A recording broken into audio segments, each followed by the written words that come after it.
Aku tengok di kamar tuh tadi waktu kudobrak loh, kosong. Terus ngapa tiba-tiba ada suara anak kecil di dalam kamar ini? Anak tuh masuk lewat mana? Nggak salah lagi, ini bukan orang nih, hantu nih. Nah, gimana jadinya kalau kosan yang kita tempati ini ternyata menyimpan kisah kelam? Kisah yang kejadiannya udah lama tapi efeknya masih berasa sampai sekarang. Itulah Wak yang dialami sama Wawa waktu dia ini merantau ke Surabaya. Oke Wak, jadi kisah malam ini dikirim sama Wawa kita yang bernama Zayan dari Jawa Timur. Halo Bang Zayan. Nah, jadi kisah ini tuh terjadi waktu Zayan merantau ke Surabaya, Wak. Jadi waktu itu setelah dia lulus kuliah, Zayan ini ngerantau ke Surabaya untuk nyari kerjaan, Wak.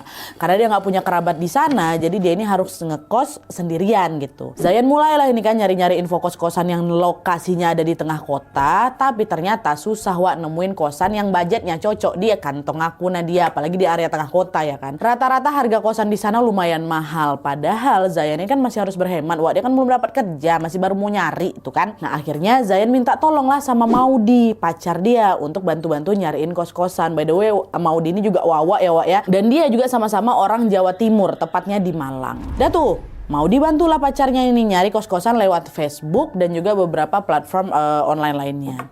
Dan setelah menyelam ke sana kemari, Maudi akhirnya ketemu satu kos-kosan yang nggak jauh dari pusat kota. Terus budgetnya cocok. Maudi bilang lah ke si Zayan, yang aku nemu nih kos yang sesuai sama kriteria kamu. Nama kosannya ini udah disamarin ya Wak ya. Nama kosannya Kos Dharma. Kita sebut aja lah Kos Dharma. Cuman bangunannya udah kelihatan tua, yang mungkin udah lama nggak direnovasi. Lokasinya masih di tengah kota, tapi waktu aku cek di Maps yang ternyata kosannya ada di area perumahan yang agak sepi gitu. Mau nggak kau survei dulu, kata si Maudi. Udahlah ya, nggak usah survei ribet, aku bolak-balik ke sana. Udahlah ambil itu aja lah, kata si Zayan. Udahlah tuh Zayan pun langsung Wak pindahan nih ke kosan yang dimaksud sama si Maudi ini. Waktu itu Zayan pindah sendiri, waktu ke Surabaya dia sendirian. Dan ternyata betul yang mau dibilang kemarin, itu lingkungan kosan Dharma itu Nadia sepi kali. Bentuk bangunannya kayak rumah besar. Dia nggak yang kayak kosan berbilik-bilik yang bisa kita lihat tengok dari luar nggak Wak ya? Nggak.